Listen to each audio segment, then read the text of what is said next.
Chapter 4 12 Years Before Integration. Lake Misty Meadow was one of Caramel's favorite summer getaways. It was huge, large enough that it had waves of its own, and it was only just possible to see the other side of the shore on a clear day. It had gravelly beaches all around, and was surrounded by loads of tall trees that kept the winds pretty calm so long as he didn't go too far out. And the best part was that it was free of any of the nasties that usually lived in deep water. The lake was one of the few under Princess Celestia's protection, and every pony knew that she always made sure that nothing dangerous could move into it. So it was without hesitation that Caramel and his classmates waded into the waters, not worried in the slightest even when they were out where it was too deep to stand in. It was safe, and they all knew how to swim anyway. "Cannonball!" yelled Lucky in shining armor. Caramel whirled around in the water just in time to see the pair of colts leap from a rocky outcrop from over the water's edge. They sailed through the air for a short distance before hurtling onto the surface near him and creating two enormous splashes that drenched through and through. He wiped his now wet mane out of his eyes, snorted out water, and then glared at the pair of them. Normally, they would have laughed at him and carried on, but their horseplay had also drenched Lyra, Vinyl Scratch, and Berry Punch, who were giving them similarly unimpressed looks. Vinyl's mane was glistening, matted, and plastered to her head and neck like a hunk of lightning blue seagrass, and there were little twigs stuck in it too. Shining and Lucky grinned nervously. No pony messed with Vinyl's mane. Ever. Her mouth twisted into a mean grin as she slowly and deliberately wiped away a lock of hair from her face. Her horn glowed blue, and the water around them rippled. Lyra was sportingly ticked off too. Golden sparks erupted from her horn, and a globule of water separated itself from the lake's surface and hovered by her side. Uh-oh. Unicorn water fight. Caramel knew better than to get involved in those. He quickly dove under the surface just before they started lobbing water globes at each other. It was crystal clear, and he could easily see every pony treading water as they joined or watched the unicorns battle. He was content to stay out of it for now, and turned and swam towards the edge of the lake where Miss Cheerily was keeping an eye on all of them. When he surfaced a little closer to shore, he heard Sassaflash saying, "I'll be fine. I'm happy just staying here." Miss Cheerily looked a little puzzled. She was sitting on a picnic mat on the gravelly shore with Sassaflash and was holding a pair of bright orange water wings in her forehooves. Sash was lying on the mat and staring out towards the lake with a distant look in her eyes. What's going on? Caramel waded to shore and trotted over to them, dripping wet.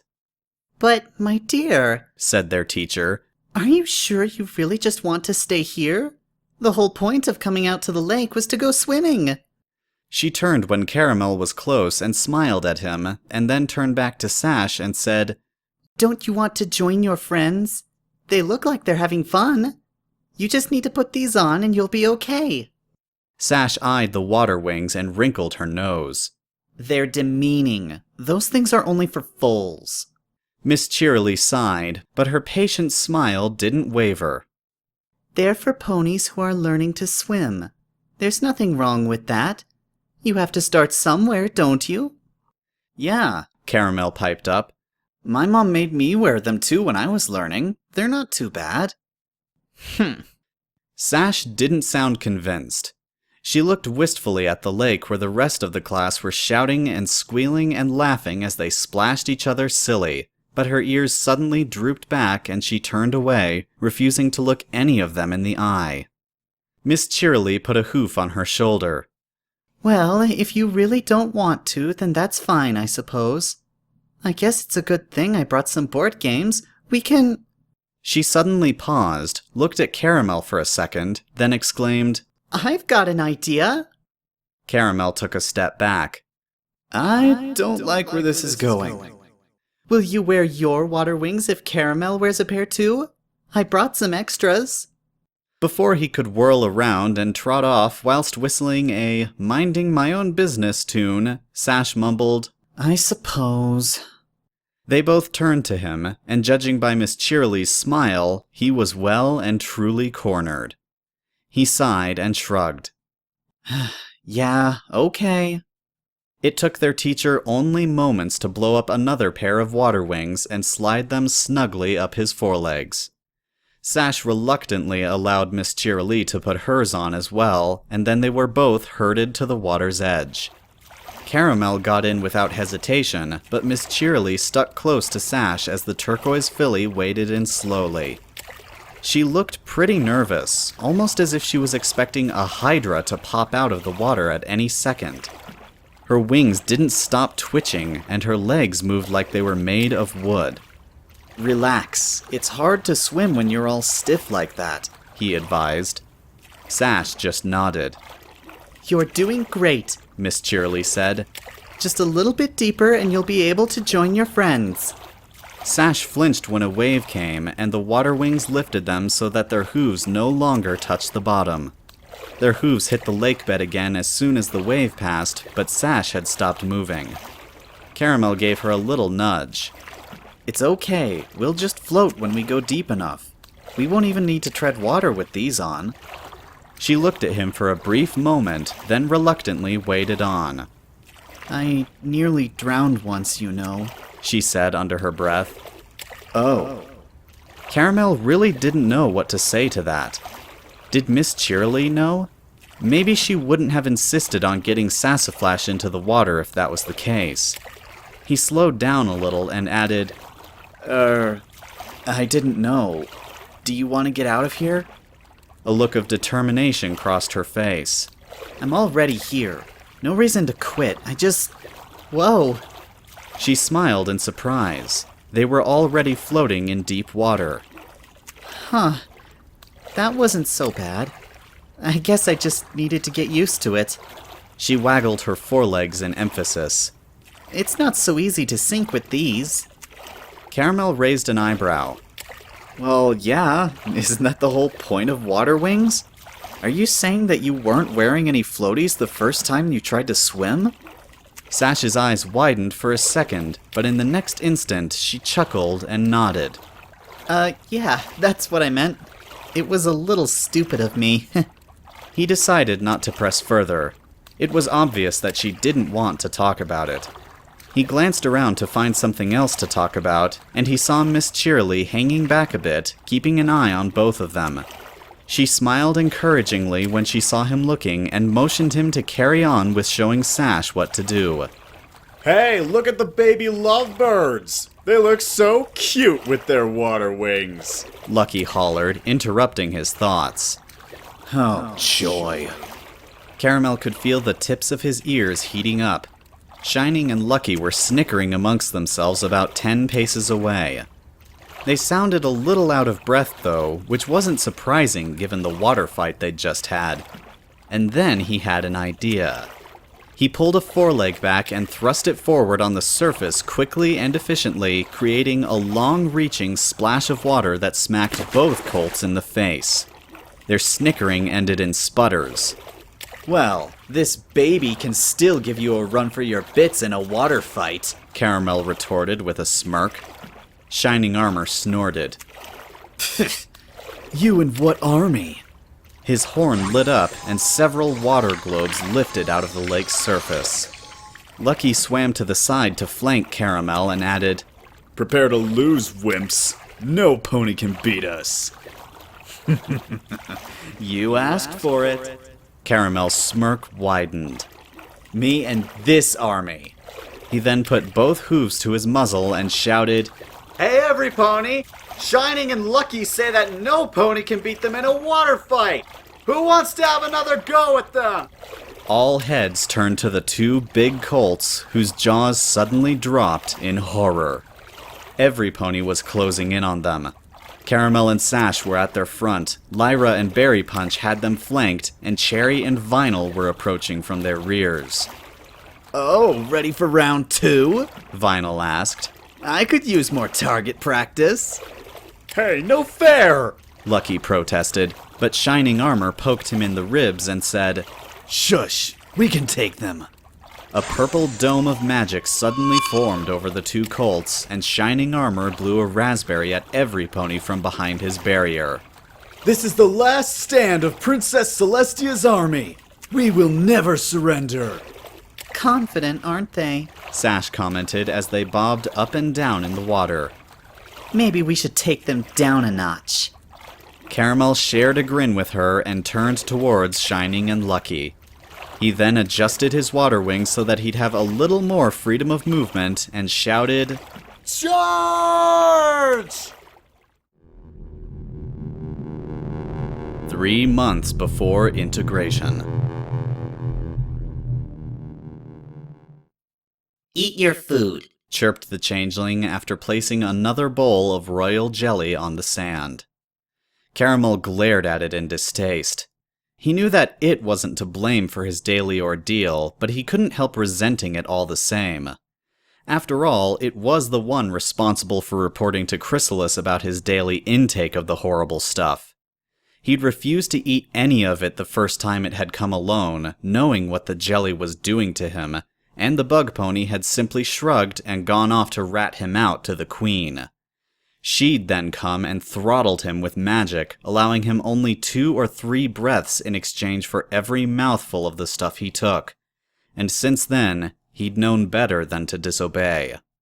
So he sighed and gulped it all down with no complaint. When he was finished, the changeling took the bowl and left without another word. He watched it leave, then flopped onto the sand of his pit and sighed, counting down the minutes.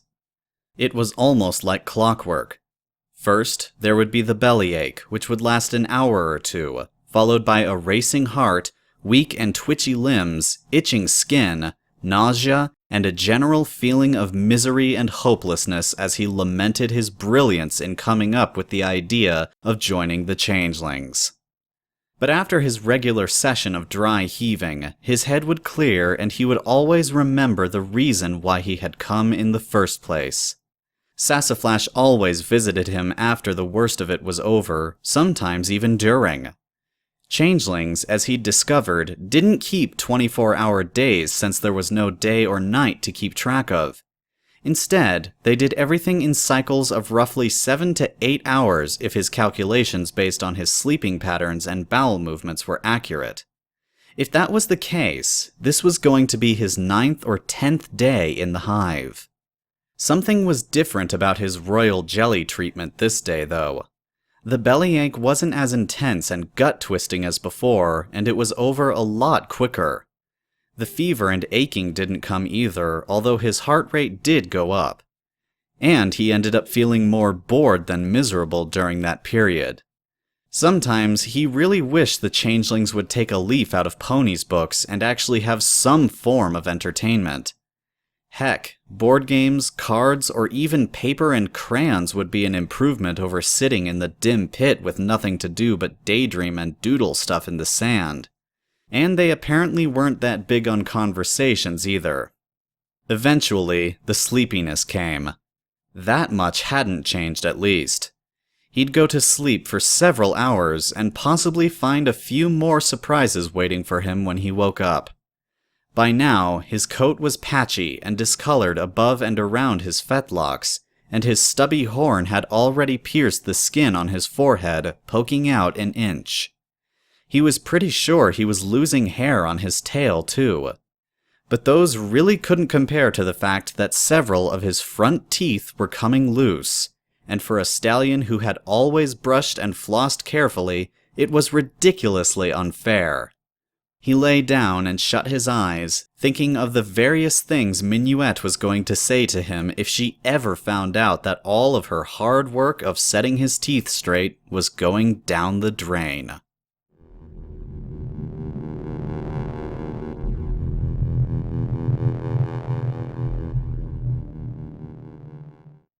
The forest was deep, the trees were tall, and the undergrowth was choking. There were clusters of twigs and leaves of every shape and size around him, and everything was bathed in a deep, purple light that seemed to come from no particular source, painting silhouettes at odd and impossible angles. The air was completely still and cloying with humidity. Caramel fought his way through the brambles and shrubs, grimacing as twigs and leaves slapped his face and thorns pricked his hide.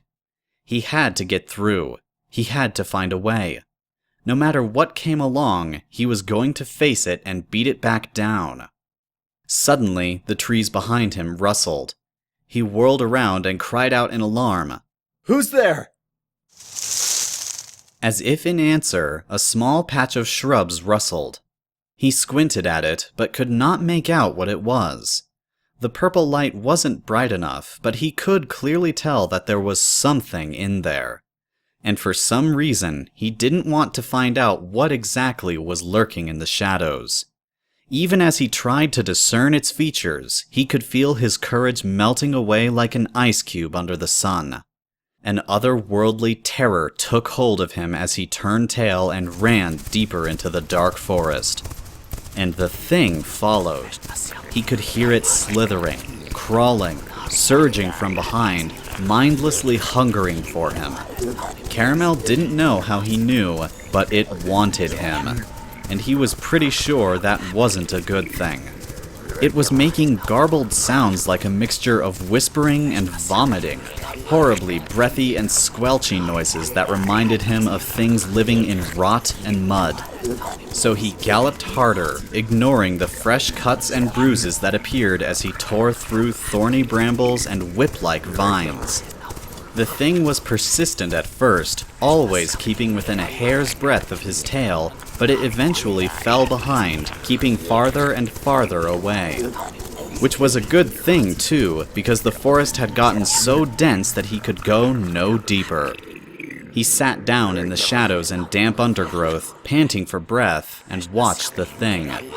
It had stopped moving, but it wasn't sitting, and it certainly wasn't floating either. It was just there, whatever it was. But he could sense it observing him, even though it had no eyes. Suddenly, the thing lunged forward and was upon him in an instant. Caramel yelped and flailed at it with his hooves, but it held him down fast. Again, he couldn't see how it did so, but he was quickly immobilized and could only stare at the indistinct mass of something as it lowered its face? A gaping, pink-fleshed hole opened on its surface, rimmed with teeth. This time, Caramel was too terrified to make a sound. Instead, he swatted at it with a hoof and felt it connect with something hard. Ow! Caramel gasped and leapt to all fours, ready to buck at his attacker, but froze when he saw a teal-coated, yellow-maned Pegasus tenderly rubbing her jaw. It was Sassaflash in pony form. Just another dream. A surprisingly lucid one, but still a dream. His shoulders slumped, and he rushed over to her side and sheepishly said, Sorry, it was a pretty bad nightmare. I could see that much. You were galloping in your sleep. It was kinda cute at first. She smiled and pointed at a patch of sand that had an imprint of his head, neck, and body, along with wide, sweeping depressions where his legs had been in constant motion. Then her smile turned into a frown, and she continued, Except for the part where you started freaking out. I tried to calm you down, but you wouldn't wake up. Must have been pretty awful. You could say that, he mumbled. You have no idea. Even though he was awake and could think clearly, the memory of the creature chasing him was still enough to make his legs quivery. Well, nightmares can't get you when you're awake, she soothed and wrapped him in a tight hug. Feel better now? Surprisingly, he did feel better. How are you holding up? I see you've just got your wing buds. She stroked his back, and he felt an odd sensation somewhere behind his shoulders. He craned his neck around and saw two large lumps bulging out from underneath his hide. They felt a little bony, and bits of his coat fell away when he rubbed them, revealing pink, raw skin beneath. Leave it, Sash advised. Let everything come and go on its own. If you rub or scratch yourself until you bleed, You might get an infection, which would be pretty bad down here. I sure hope that I'll at least be able to fly at the end of all this, he muttered. It'd be nice to see the perks of turning into one of you guys. It was only after the words had left his mouth that he realized just what exactly he was saying. He snapped his mouth shut before he spouted any more nonsense, but from the solemn look he was getting from Sash, it was too late to think of a less offensive way of stating it. He had no excuse, especially not when it involved his mare friend. The awkward silence stretched on for quite a while until he finally worked up the courage to speak again. Can I see you in your true form? He asked. A frown creased her brow. I think I can see where this is going. Haven't we already gone through this? She sighed and shook her head. Caramel, I've had this form for ages. This is me. Nothing has changed. I'm still the same pony you knew all these years. He gave her a wry grin and replied, Since when do Pegasi have horns? That doesn't count. I just don't have a reason to hide it anymore. Exactly. Sash snorted and playfully slapped his shoulder with a feathery wing. Okay, fine. You got me there, smart guy. Caramel shrugged. It's not that I think you're somebody else now. More like there's a part of you that I don't know yet. He scratched his forehead and winced when his hoof rubbed against the tender skin around his new horn. I mean, if your mom has her way, it looks like I'm going to have a lot to find out about myself, too. And pretty soon, from the looks of things. You know, you're taking this rather well. I nearly tried to bite your mom. Best not to mention his hysterics the first time the queen had checked up on him since his horn popped out then. He smiled, leaned forward, and nuzzled her on the cheek. I guess I just have a good reason not to complain too much. Green fire flared to life all over her, eating up her yellow mane and tail. The teal hairs on her coat retreated into her body, leaving her pink skin to harden and blacken until it was the glossy, black carapace of a changeling.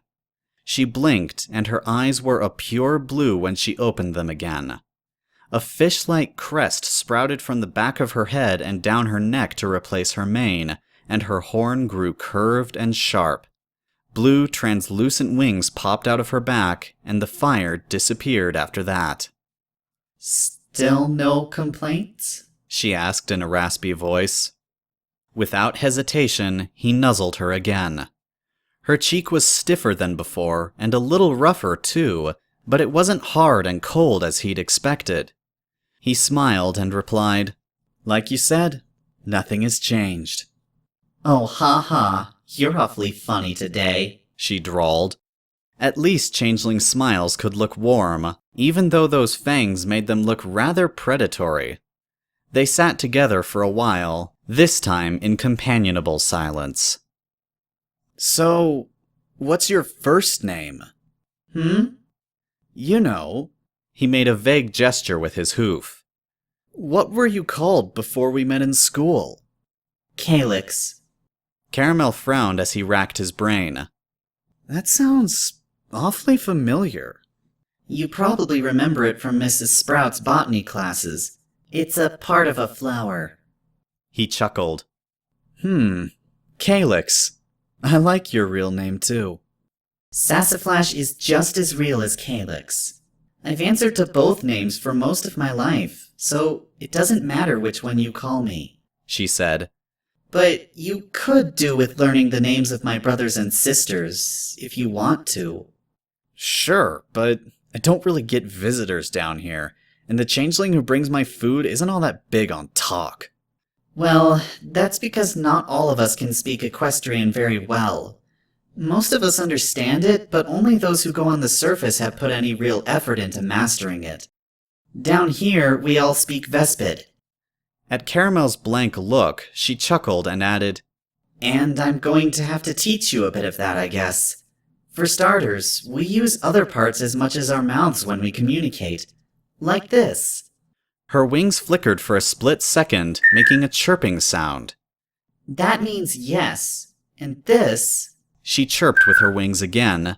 means no. This is going to be worse than learning fancy talk, isn't it? Caramel bit his lip. They both sound the same to me. Well, you'll get used to it. Maybe your ears have to change a little more before you can hear the difference. In any case, She snuggled up to him. I'll be here to teach you our language. The same goes for flight when your wings mature. I think that's one lesson that you can really look forward to. Caramel glanced at the knobs on his back. Wings. He was going to get wings. He'd gone through a phase of envying Pegasi when he was younger. Every Earth pony did. But he'd never thought he'd see the day when he would actually be getting exactly what he'd asked for. Wish upon a star for wings of my own? Yeah, whoop-de-doo. That'll teach me.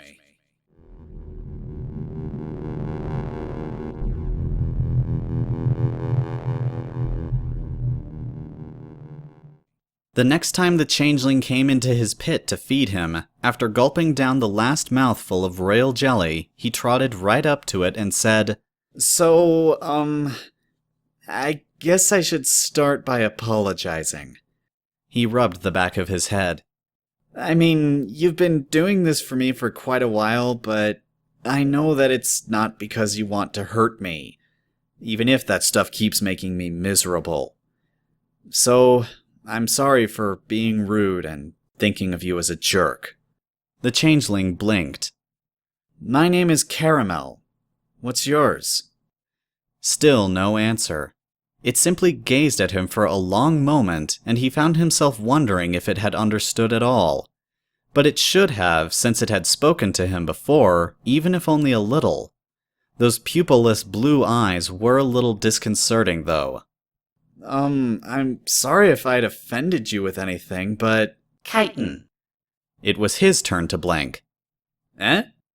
The Changeling tilted its head and said, My name is Chitin.